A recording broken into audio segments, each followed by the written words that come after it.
Well, good afternoon, listeners. Such a gift to talk with you, as you know, and I'm very excited because today I'm speaking with Toks Olagundoye. Did I say that right? Yeah, that's great. Okay.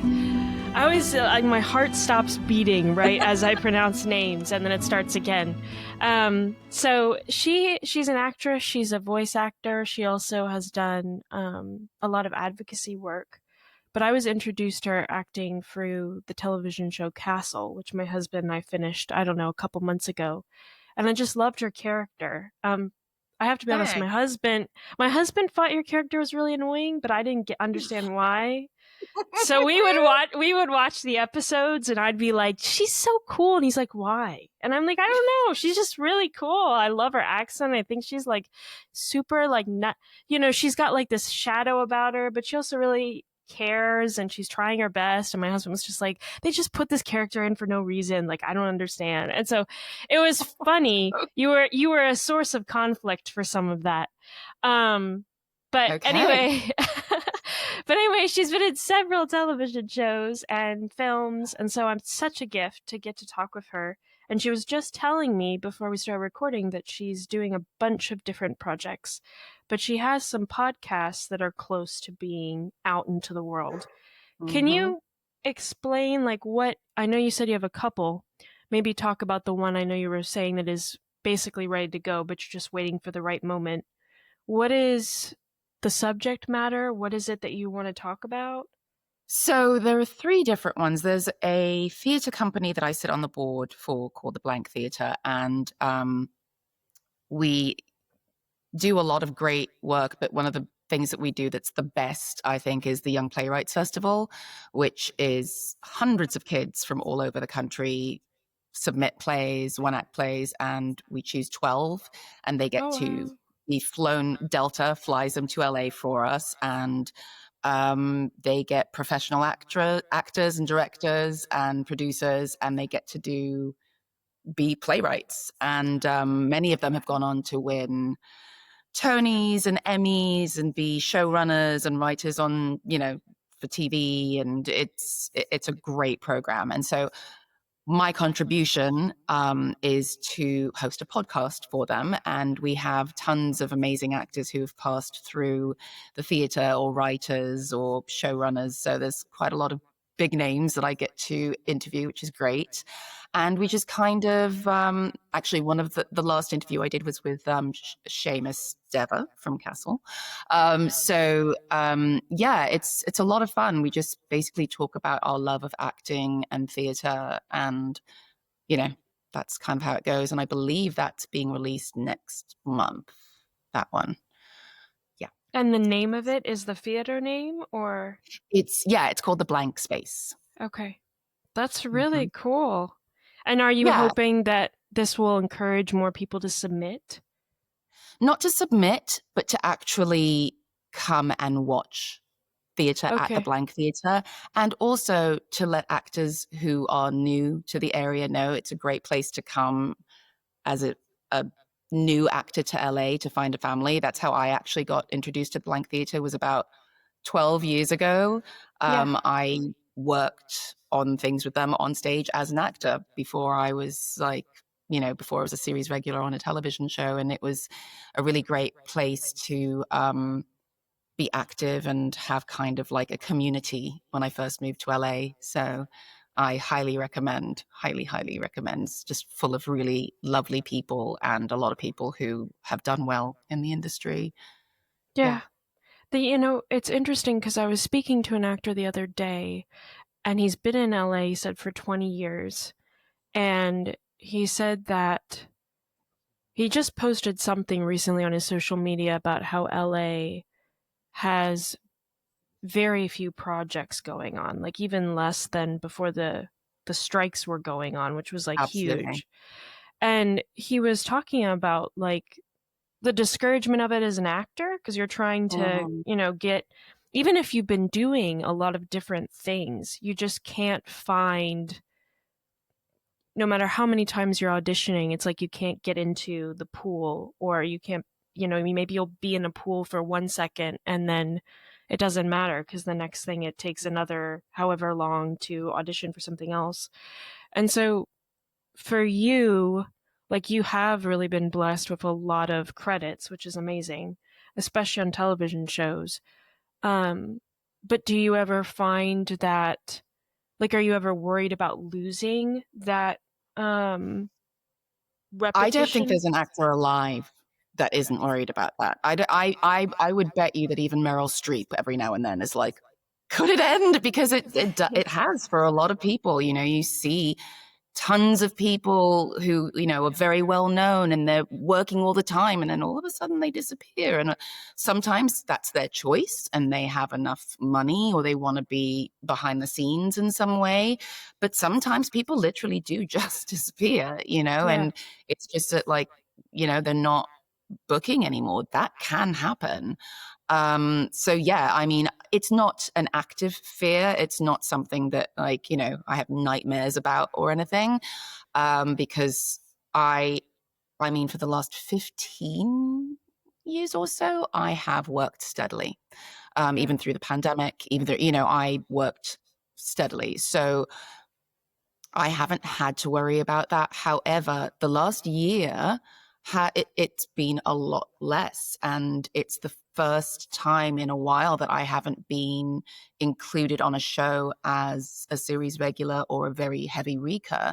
There is nothing in LA. And what is in LA is really, it's there's a lot of offers because so many people aren't working. They can make offers to people they really, really want. So there is some work, but not a lot of auditions. Okay. Um, yeah. And it's frustrating because you get to a certain level and you think, oh, it's going to be great. But like the level that I'm at, I do get a lot of auditions and I do have a lot of interest, but I end up being the second choice on so many things. So it's like I'm at a level where people like my work, they know who I am, they have respect for what I do, but my name is not a household name. So I will almost always get beaten out by that person, you know, even though there would be like a writer or a producer or the director or someone will really want me, the studio or network will be like, nah, we don't know who she is. You know what I mean? So um, Yeah. you know, it's like a blessing and a curse to be someone who works regularly but isn't like well known. And for a very long time, that's all I wanted. You know, I was like, I just want to work regularly. I just want to work steadily. That's it, you know, and be able to go to the supermarket and not be recognized. You know, but the thing is, when you are that person, you don't get as much choice as, you know, other people do. I never have trouble in the voiceover world. I'm constantly working in the voiceover world, but I'll have little gaps here and there. And right now, it's pretty rough in LA for a lot of people. A lot of people are moving. A lot of people are losing their homes. Um, yeah, yeah, I don't think anyone ever thought this could happen in Hollywood, but it's happening. Is there a reason it's happening now? Yeah, so a lot of stuff changed during the pandemic because LA was really strict with its vaccine and masking laws. Sure. And there were other areas of the country where they were not being as strict. And they could get away with certain things that made the days go faster because I did, I think, four shows during pandemic. I did one series regular and three heavy recurs. And every show was a little bit different. However, we did mask for every show. And that means every single shot you have someone coming in to like try to redo your makeup, and it made the days a lot longer. It was more expensive because the studios had to pay for testing, and so there were a lot of shows that went elsewhere in the country, and a lot of them realized, oh, we can just stay in these other places or we can just film in England. There are many shows filming in England, American shows, many American shows filming in Eastern Europe, in Hmm. like different in Canada and like just different parts of the world where it's just less expensive. And unfortunately, the pandemic and all of the rules and regulations in LA forced a lot of people to go outside to save money, and that kind of created an exodus. And then when the fires happened, Yeah.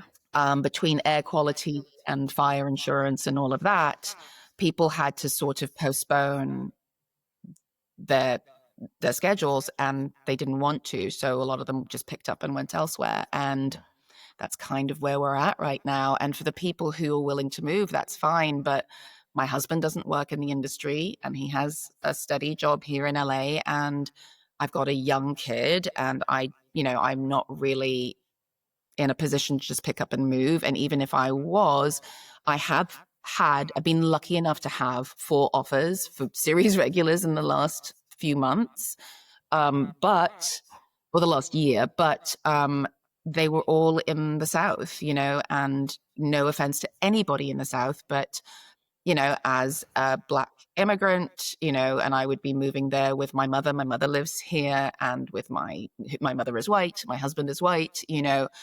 I don't feel super welcome in the South, and so right now. So I wouldn't want to like move my whole family there to be on a show. Unfortunately, that's a choice I've kind of had to make. And that's a choice a lot of people have had to make who are still here in LA. So yeah, it's been interesting.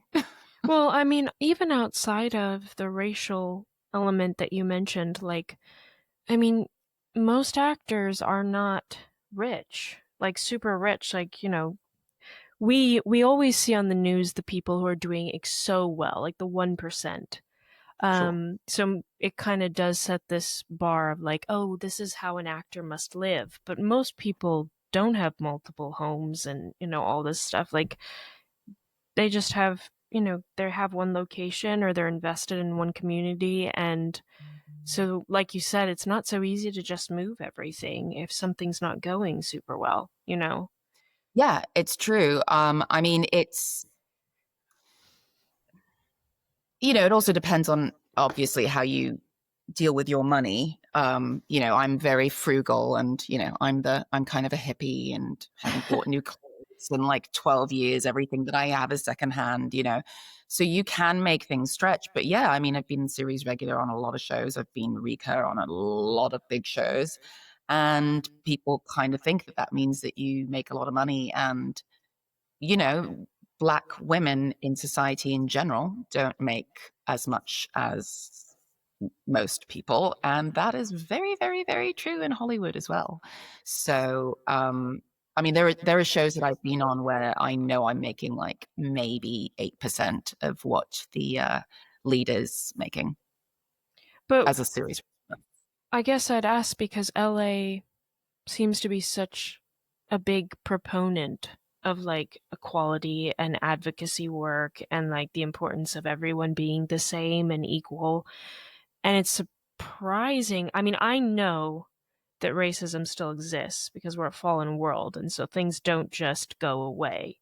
Um, but I also it's ironic to me that the place that seems to like perpetrate that the most of like we should all be inclusive and everyone should be able to do any role they want and all this stuff. And you're telling me that you actually are experiencing it there not like rarely. And that's so interesting to me. Like how is that? Oh, I mean, it's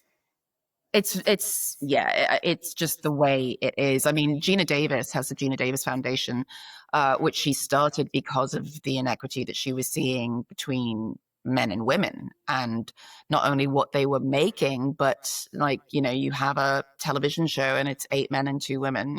So women already are not making as much as men. I mean, it wasn't until I think Demi Moore in the 90s that any woman even made like equal to what the male lead made. And it's still very rare. And so then you add on, a woman of color, and not a young woman, and not like, a supermodel looking woman and a foreign woman. And, it's kind of like take what you get because you are replaceable, and it's like, it's not an insecurity. It's like, well, yeah, if they're saying this is all the money they have to pay me there and we don't accept, they will probably move on to someone else. And I have been offered two shows, like this is ages ago though, that I didn't take because they were both on a streaming platform. So they were 10 episodes, and what they wanted to pay me didn't even cover my mortgage, never mind all my other bills. And we tried to make a deal, like, could you make it a recur role so that I could at least go and get other work? But no, I would have had to be tied to that show and not be able to do any other shows as a series regular. So I had to say no because I literally would not even have been able to pay my bills. There are some shows I've done where people have been far more fair than others. And yes, as you go along, usually, you know, you're more valuable. So as I've gone along, I've been luckier and luckier, but I have never, excuse you, madam. Sorry. Yes, she's very, very, very pushy. Um, but yeah, I still, listen, I'm very grateful. I still make quite a bit comparatively speaking, but I still, most actors have to really watch their money and have like a plan B, especially if you want to own a house and you want to put your Sure. kid in school and you want to, you know, have two dogs and, like all that stuff. It's go on vacation. So there are other ways that I have to be frugal in order to save. And also actors, we don't have like this. Yes, there's the SAG pension, but not really. It's not really gonna, so you have to put your own money away into savings and everything. And as you said before, we don't really know what's coming next. Anything could happen, you Yeah. know, Do next year, you everything could, God. do you have an example or something you can share, I guess, in a way that perhaps would be protective of yourself, but these other people, or if you want to say, it's up to you, where you really clearly saw the fact that because you were a black woman compared to other people, you saw a big difference In payment. in payment or in the way you were treated on set or even just um, a role? Anything that sticks out to you is like, this was very clearly a discrimination between me and another person based on. I mean, I can guarantee that every single thing that I've ever done, I would have been paid more if I was either white or a man, or definitely a white man. I mean, that's just period, end of story.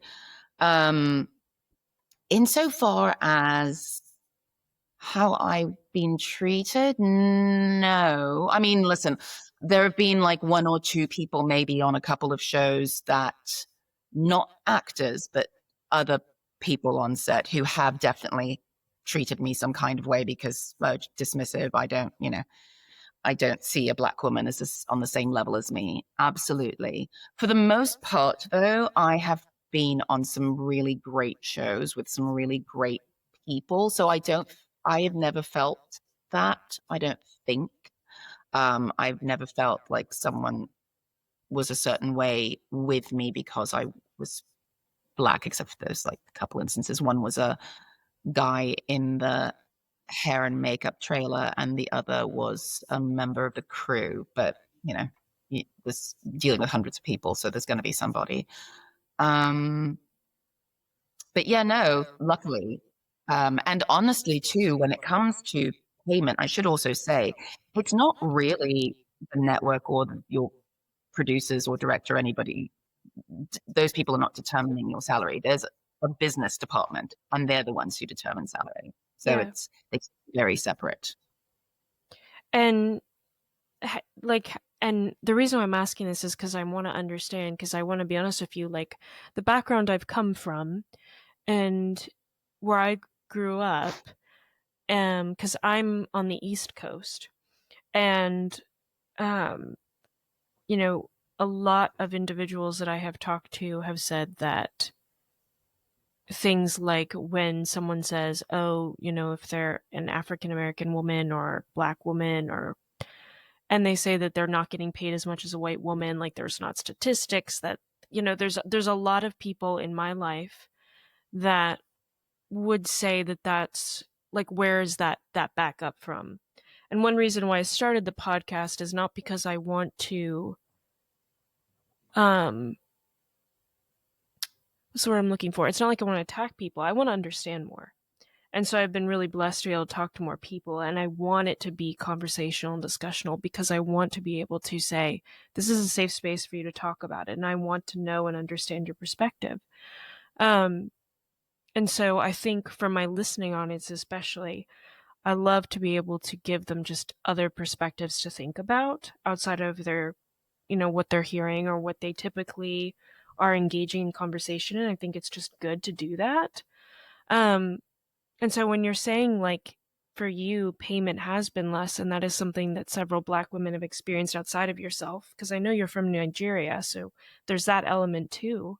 Um, like, is there a story or is there a source or something you could give people to look at who might be like, oh, I'm listening to her, but I'm thinking this isn't, this just sounds like, a script I've heard before? Mm-hmm.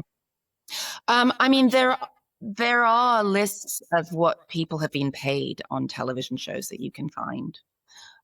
You can go and look at what I think the highest paid Black women on television have been on Shonda Rhimes' shows because she's a Black woman, so she's going to be fair. But I mean, you can pull up what white guys are making as leads on TV shows and what Black guys are making and what white women are making and what Black women are making. That's info that's out there.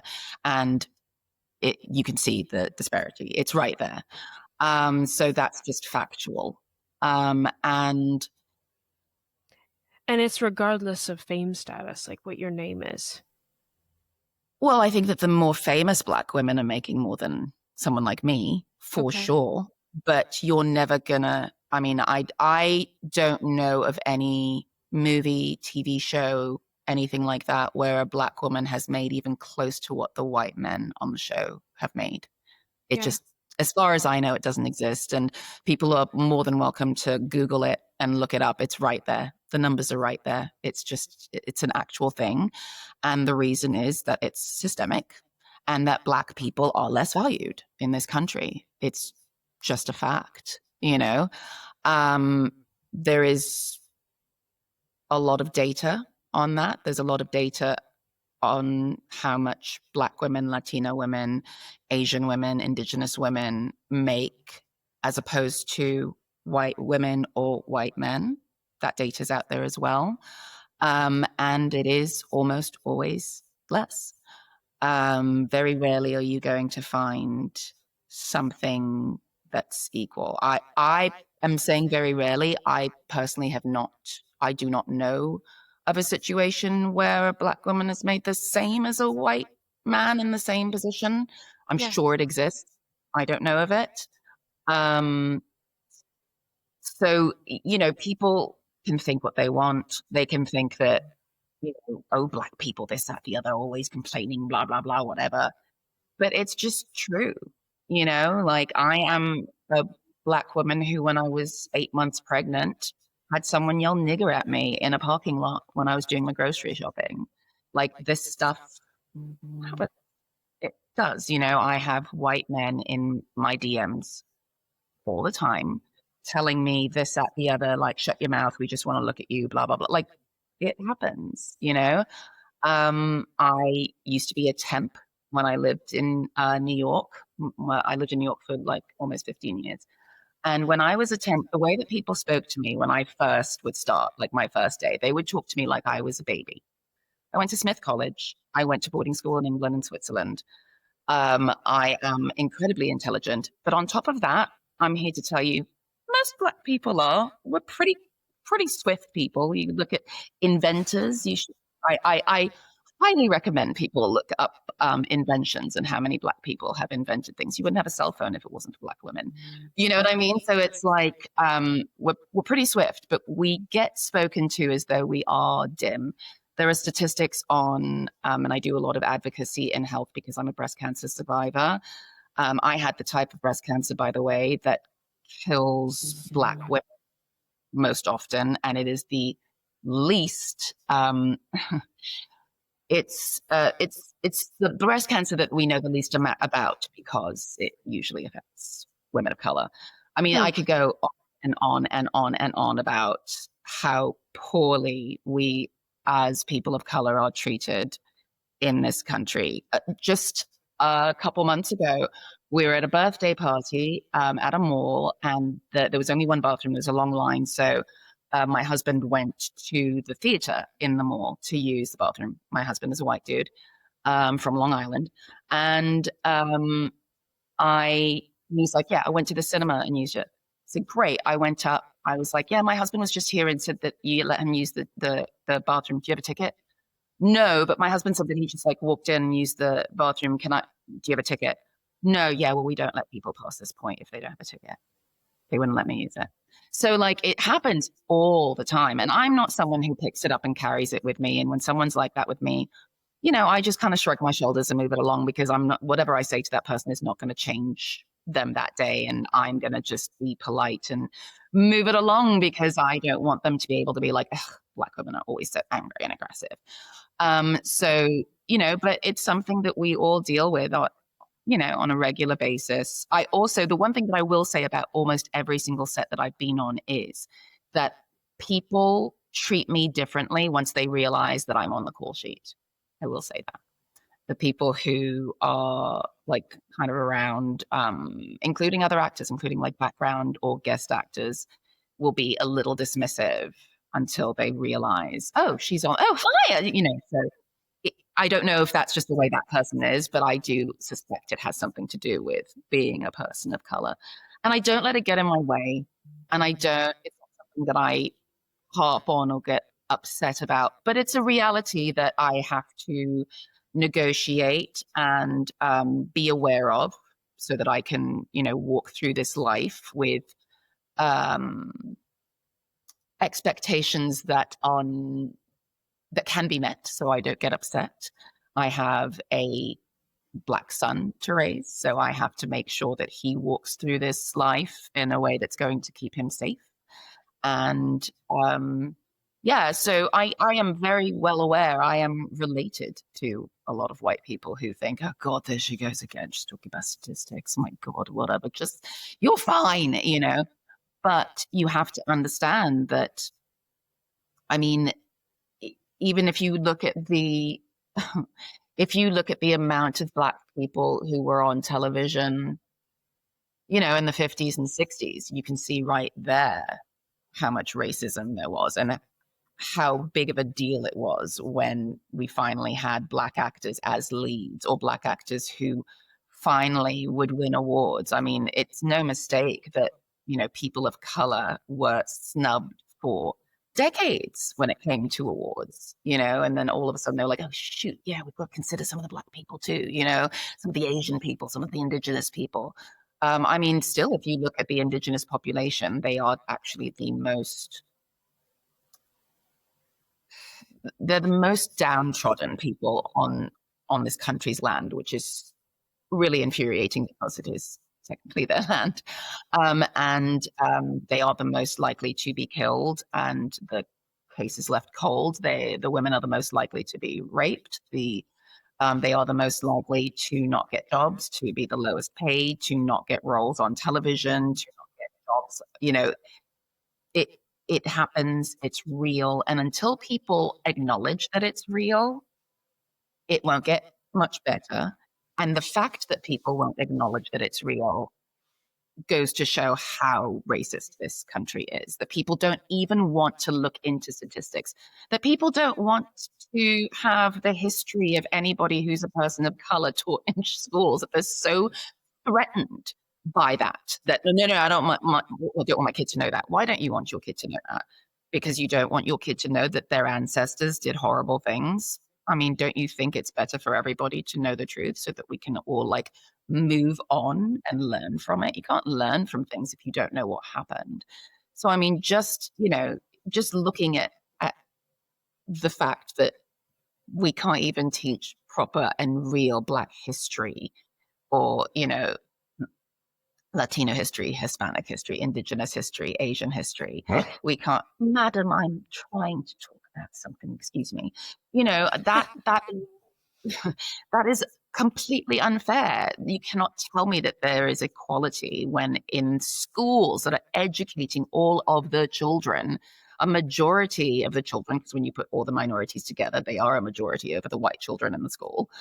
All the minorities don't have their accurate history being taught to them. They have to learn that at home. That in and of itself shows how deep racism goes in the system. When you look at the museums that are being shut down by the government right now, they are all museums that have to do with, or not shut down, but being defunded.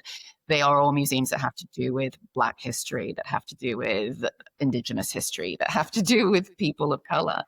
If you look at the laws that are, trying to take over people's bodies, the laws that are trying to tell people whether or not they can be who they want or love who they want. Minorities in general, including women, including the LGBTQ community, we are all discriminated against.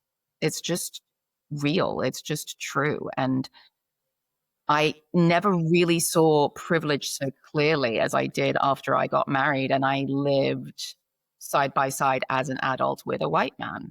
He is treated far differently than I am. And I am able to get through it and I am able to not be bothered in a way that changes my cortisol levels, but it is unfair and it does have to change. And only with representation can that change. And representation, unfortunately, does start on television for many, many people. It just does. I mean, trying to find a television show that is for children that showcases Black people is almost impossible. Like that shouldn't be the case, but it is. Well, I was going to say, one thing that really stuck out to me when I was looking at your Instagram handle was the fact that you were saying compassion over politics. I think, if I'm saying that correctly, is what I saw. And that really stuck out to me because I think you're right that we do live in a very polarized society and people do often identify by their political party as kind of like their identity. And as you're talking about this fact that you want people to be able to see each other as they are and more of who they are as a person, apart from all these different elements that are in a political system, is when you're talking about, these things and these injustices you see, like I would be angry. So it would be hard for me to be compassionate. Like just being honest. It's hard for me to be compassionate in general when I feel personally attacked by something. And even if that's just like somebody was nasty to me or someone didn't, I was like, you weren't very emotionally in tune to that and you just kind of shut me down and you didn't realize it and you just plowed your way through.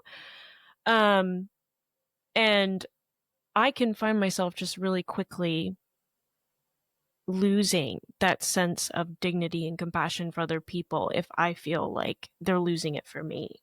And so it's really hard to maintain that. And so I want to ask you, like, especially in your industry where this is something that you're saying you see so much and you feel like also raising a son that you want to live in a world where he's loved and respected. Um, I would really struggle with being very bitter and angry at people for not seeing just very simple, it's like I'm a person. What does it matter if I look this way or I do, why is that changing anything? How do you, um, like, I guess, how do you see the world? I mean, I feel like that would be so hard because it's hard for me just for your typical annoyances, if that makes any sense. So I come from two very compassionate people, most especially my dad. My dad is someone who ran as long as I've been alive, my dad was the CEO of a bank, and he sort of comes from the place of everyone's doing their best at any given time, regardless of whether or not you think that they are doing the best that they can do. And my father has always been very good at putting himself in other people's shoes and being like, well, maybe they woke up on the wrong side of the bed, or, well, they grew up in that community. How would they know anything else? Or, that kind of thing. And so that's number one. I have it from my past, from my upbringing. Number two is that this is going to sound ridiculous, but I worked in restaurants for a long time. And I also worked retail. And if you want to get through the day, you cannot let people live rent free in your head. People are going to walk in with a chip on their shoulder and think they own that restaurant or they own that store and that you are there to serve them. And I was a hostess, and, people many times wanted me to, pull a table out of my arse. And it's like, there's literally no table for me to seat you at. I don't know what you want me to do. But I always would, have a big smile on my face. I'm so sorry. I know that you're frustrated. I can understand that you're frustrated, because I'm not going to take on your frustration. I don't want to do that to my own body. I don't want to do that to myself. I don't want to do that to my day. So part of it is self-preservation, honestly, not wanting to walk around angry all the time. That doesn't do anything for you. What is it? I forget the saying, but it's something like holding a grudge is, taking poison and expecting somebody else to die, right? Like you can't, it doesn't do Yeah. anything for you. I believe in boundaries. I believe in being like, ooh, okay, that person did this to me and I didn't like that very much. So now they're an acquaintance and I'll be pleasant from afar when I need to be around them. But I'm not going to take that on and make my day and life and emotions more difficult. And then number three, so I learned that going through that world, because, it it makes you better at what you do. And it actually diffuses the situation. People do end up calming down. If you go to their level, then they're going to raise it. But if you bring it down a little bit, yeah, some people get so pissed off because they want a confrontation. But most people are like, okay, no, she's right. Let's just, okay, Yeah. And then the final thing is therapy, which I think everyone should be in. I have been in therapy for 11 years, and I learned why I have certain buttons that are easily pushed. I learned about the things that happened to me when I was a child that were not my fault, and that I don't have to blame myself for or feel guilty about. And I also very much learned that I never, ever, ever want to be the reason that anybody else feels less than or attacked or unseen or diminished or anything like that. If I can't make a situation better, or I can't walk out of a room and leave it better than when I got there, at least don't want to do any harm, you Yeah. know? And I think that being able to think before you speak is very valuable. And one of the ways that I am mainly able to do that is to remember that I am talking to another human being who had a childhood and has had things happen to them and has their triggers. And if they are unpleasant and if they are hateful, it's probably as a result of where they come from or things that have happened to them. And I can't do anything in that moment to change that. But I'm also not going to meet your nasty with nastiness. I'm not, because at the very least, I will walk away and have that person think, well, she held that together pretty well. Maybe I shouldn't have done that. Okay, now I feel foolish. I shouldn't. I feel like if you can meet people from a calm place, it actually, even if it's way after the fact, will make them think twice about the way that they behave. Yeah. When it comes to racism and how people see, or prejudice in general, how people see people who are quote unquote different from them, I think a lot of that has to do with fear and insecurity. I think that the most insecure people and the most scared people are the people who have to feel superior to other people. I feel like if you love yourself, and we all have insecurities, all of us, but if you are not to the level of insecurity where you need to feel like you're the best at everything and everyone else is down there, then you walk through life differently. Hmm. So I feel like Yeah. anybody who has any kind of upset or anger about something, it's not that you don't have the right to feel that way or you're wrong to feel that way. There's a lot of upsetting stuff around. But I think that being able to take a deep breath and saying, being angry is not going to change that for me. Like, what is going to change that? Like, how can I, can I go online and can I repost things and that are going to teach other people where I'm coming from? Is there some sort of statistic that I can find and just like tell somebody who I love who like says things about other people that I don't like that might help them change their mind? Because honestly, when it comes to, I guess at this point, it's just Democrats and Republicans. I'm not super happy with anybody, really. I'm not. I think that everybody's gone too far to their side. I think both need to come into the middle a little bit because the middle is where we can all thrive, right? Compromise is where we can all thrive, and eventually get to the point where compromise is not compromise. It's just everybody is as happy as possible, and I'm willing to give a little bit so that my neighbor can be as happy as I am. You know, um, it's the being selfish and the being insecure that ruins everything. The thinking that you know everything because you don't want to feel stupid, like that kind of stuff. Yeah. Um, and I recognize that people are human. We are all human and we are all doing the best we can. Some people aren't doing so great. They could do better, but that's just that's how, during pandemic when people would have those meltdowns and people would record it and post it and everyone would like, Schadenfreude all over it. I just was like, this is not how we're supposed to proceed as a race, when the human race is not supposed to be belittling each other like this and like showcasing it and finding joy in, like, if I see, a quote unquote Karen melting down at a Target, like on the floor, throwing a full on temper tantrum because she doesn't want to wear a mask, that worries me. Like, there's something wrong with that person insofar as like them needing help. Like, that person needs help. That's not someone who this person cannot regulate themselves. Like, something has happened to this person. Right. So I think Yeah. that like being able to see that in other people, like seeing like a very racist person and being like, oof, something has happened to you.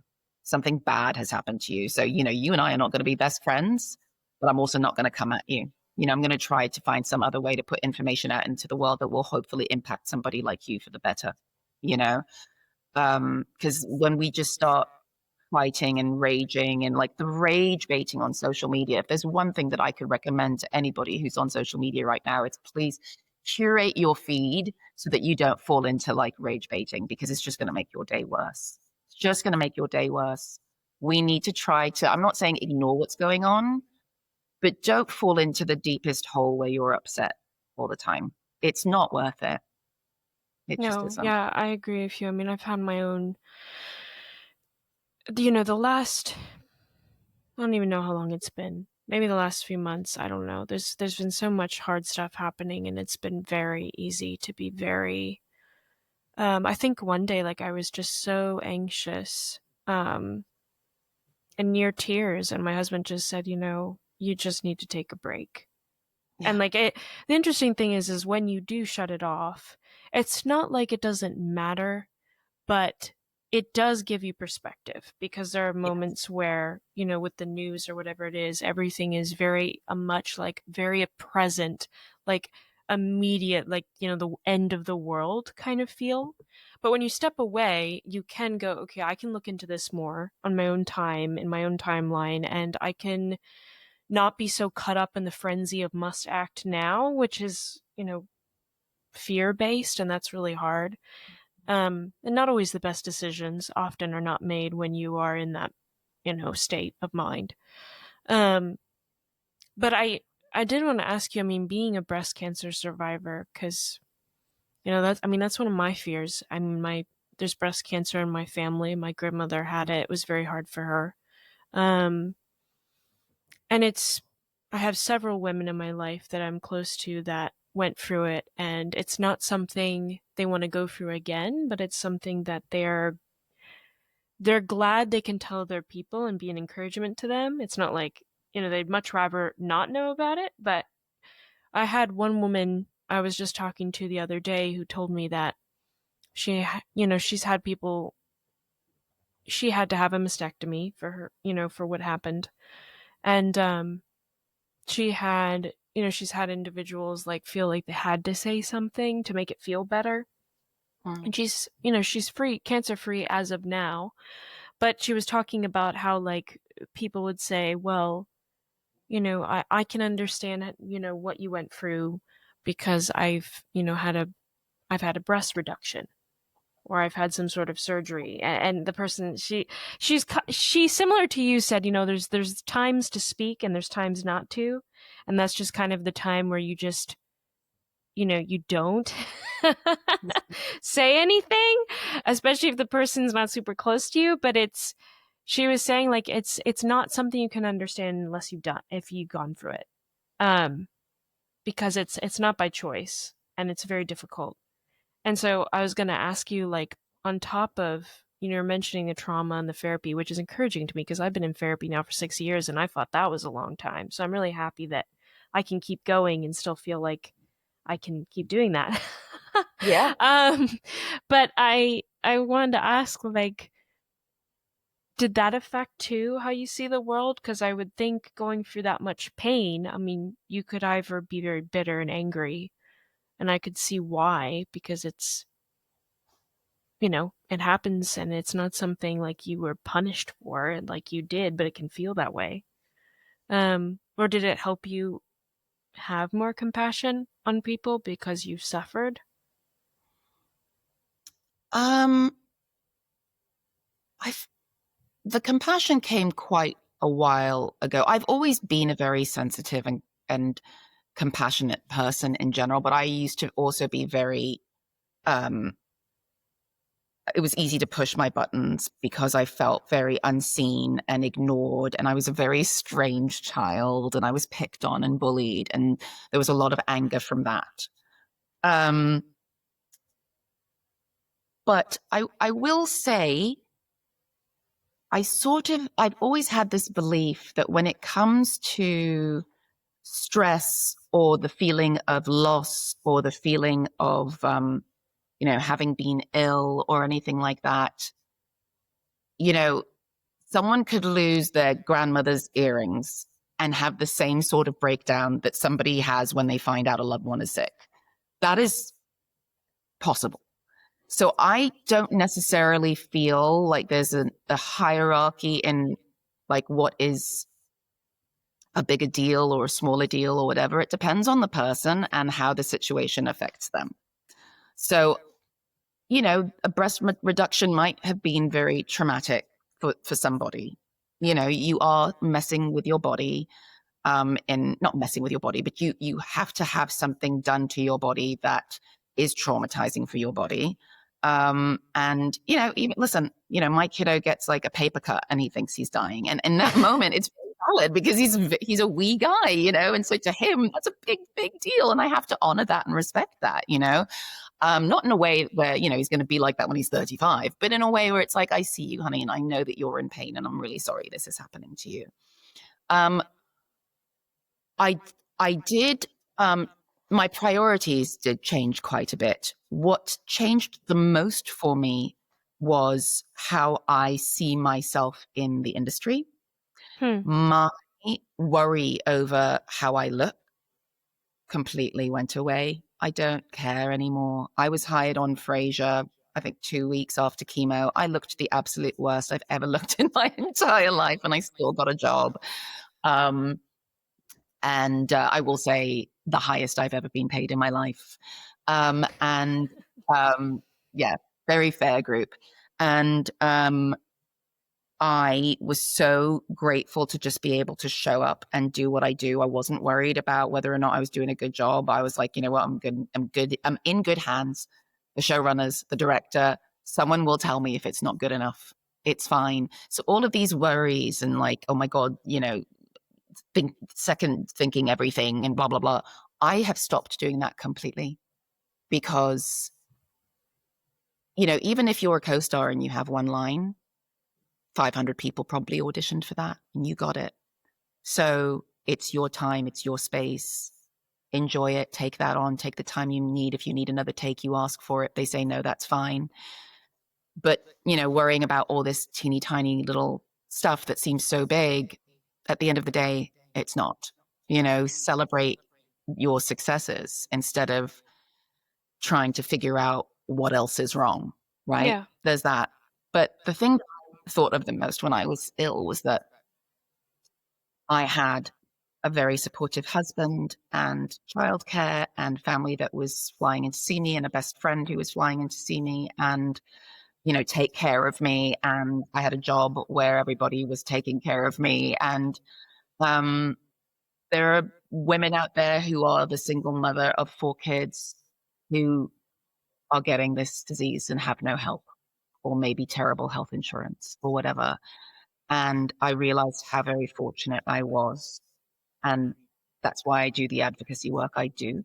It's because I know that there are a lot of people out there who need help. And I feel like if everybody came from a place of being of service in this life, we wouldn't be so tied up in our insecurities and what we do or don't have, or is that person better than me or not, because we would all be so aware Yeah. that we are all human and we all need some kind of help. And when it comes to therapy, I believe that there will be one day where we don't need to be in therapy for the rest of our lives, but it's so new.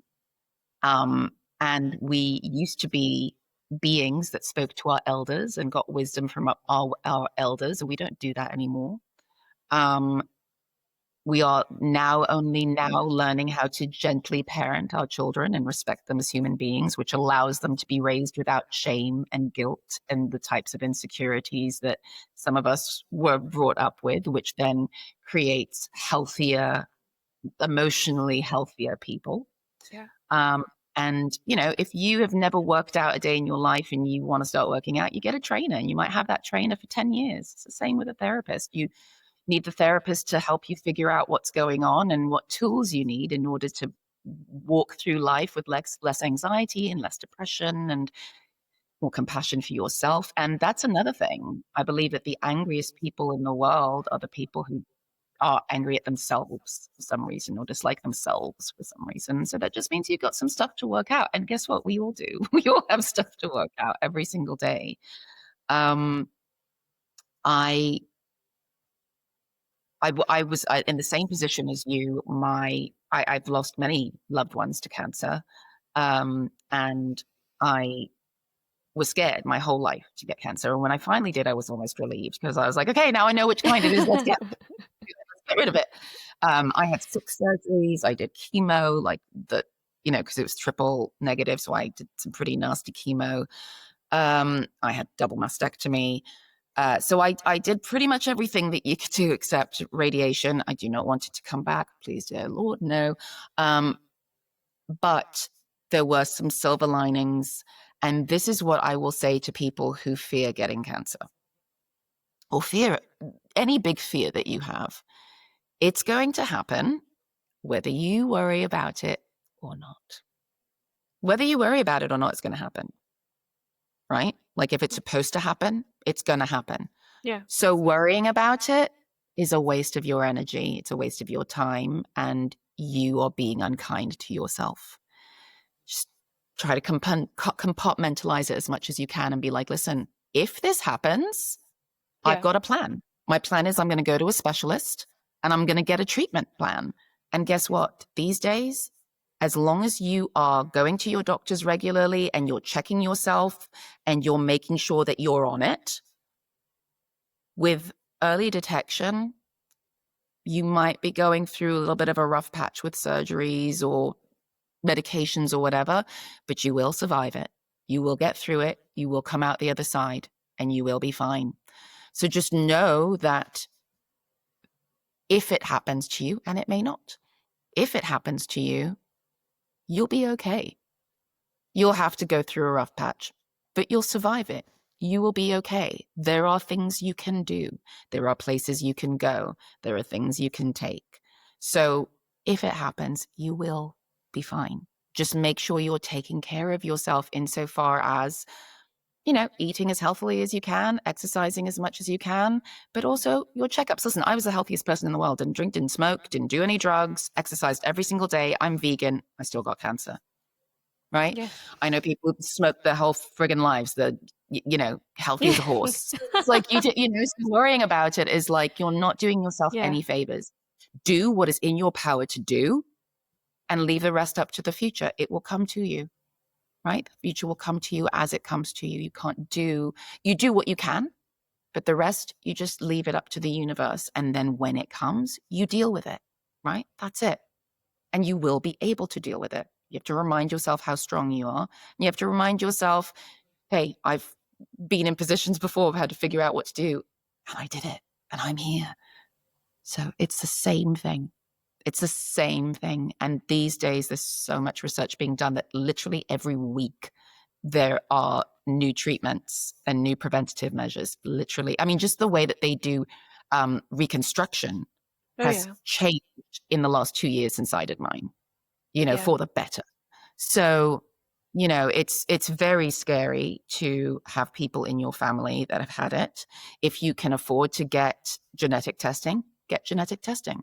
And if you end up having the genes, there are preventative surgeries. And if that's going to give you peace of mind, then, you can go that route. But just remember that there's always going to be a choice that is going to help you out. Always. That's always available. Try to do yourself a favor and take that worry away from you, because it's not good for you. It's not healthy. Well, and I want to wrap up because I wish I could talk to you so much longer, but I want to respect your time. But you know, one thing that I think I've been very blessed by hearing from you is that there's um I feel like so many of us are inner we act out of the trauma and or the inner child, that was Yes. never talked to. And it's interesting how as you're growing up and you're an adult, like, and even when you're old, you find yourself having to talk back to the inner child that's inside and say what they were supposed to hear when they were 5 or 10 or whatever it Yes. is, and you still believe it about yourself. And I even found myself the other day, I said something, and I had a friend say, well, and she didn't realize how deep it was that she said it, but it was kind of like, you should say the truth and tell it to yourself, that kid that didn't hear it then. um and it was very powerful to me, because when you've been speaking about, all of these things, it is interesting, if we all think about it, how important it would be to consider and think about, like, the kids we were, because that's how we still act a lot of the Yeah. times. And it's sad, it's beautiful, it's so interesting, how precious childhood is. And I'm rambling, but it was like, even when you're talking about how you treat your son, like, you want him to understand that a paper cut obviously isn't going to be as painful as a gunshot wound. Right. But, and you want him to have reasonable fears and expectations, but you still said to him, I'm sorry you're in pain. Like, I see that you're in pain, Mhm. and that matters. I think that's a beautiful thing. And I think, like, I'm encouraged by just the way you speak very well to the inner child in people. And I think that's something that is so good for all of us to consider, is Yeah. just how much of our inner child still speaks. It's not like you become an adult and it's over. And that's just really No, I interesting. mean, most of the most painful memories that anybody has that still impacts them and the way they think Yes. about themselves is from an age under 10, probably, Yeah. if not like very little, like 3 or 4. And I have to tell you, being a mother has been one of the most healing things I've ever done, because being able to parent him the way that I wish I had been parented I don't know why it's so healing to my inner child, but it's almost like my inner child is finally being seen because I know what I needed and I'm giving that to my kid. I'm actually seeing him, I'm actually hearing him. Yeah. I don't allow him to ever feel like he's being a nuisance or he's annoying or his questions aren't valid or his feelings aren't valid. It doesn't mean that I let him run rampant, but he's he's a little human being and he's new here, and so I make sure that he feels heard and he feels seen and he knows that his thoughts and his feelings are valid. I think that's very important. Well, it's been a gift to talk with you. I'm excited for your podcast and I'm grateful. And thanks for, again, talking with me and sharing some of this hard stuff. And I'm hopeful that audiences will be encouraged. Thank you. Thank you so much for having me. This was lovely. And sorry about my doggy. You are so loud. Well, he barked at the passionate parts. I think he was just trying to help you out. He was like, this is how I... My little cheerleader. All right. Bye. Thank you so much. Bye. Thanks so much. Take care.